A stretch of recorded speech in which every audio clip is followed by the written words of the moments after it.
History culminating task. U.S. expansion. The Manifest Destiny is best known for its land expansion of the 13 colonies in the early 1800s. When we look at a map, we see the 50 states, but before the Manifest Destiny, we wouldn't see such a big territory. Do you ever wonder why war started? Well, it was because the 13 colonies started out very small and started to grow larger and larger. But in order for the colonies to grow larger, they had to overthrow the land.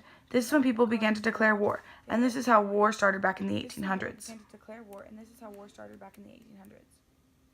The United States expansion was not justified for many reasons. One of the main reasons is because they took over land that was already occupied that they did not have rights over. A good example of this is the Indians. They were already occupying their land for many years before any of this expansion stuff was even thought about. This was not right because the Indians had already been forced to move once before. John Sullivan. John O'Sullivan is known for many things back in the day. He is known mainly for giving the Manifest Destiny its name.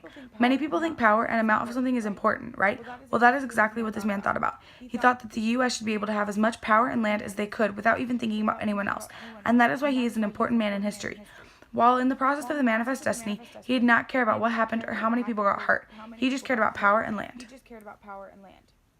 The Indian Removal Act. Andrew Jackson was well known for something called the Indian Removal Act. He signed it on May 28, 1830. The act stated that all unsettled lands in Mississippi in exchange for Indian lands.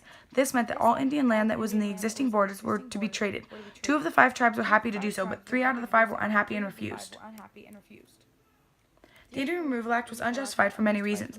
The Indians had already previously had to move for one. Secondly, the land was already occupied. They weren't doing anything to harm anyone. In fact, they were actually providing for the Americans. Third, the Indians were forced off of their land, which was something that was not allowed. Just because the United States wanted to expand, it doesn't mean that they should be able to take land from innocent people.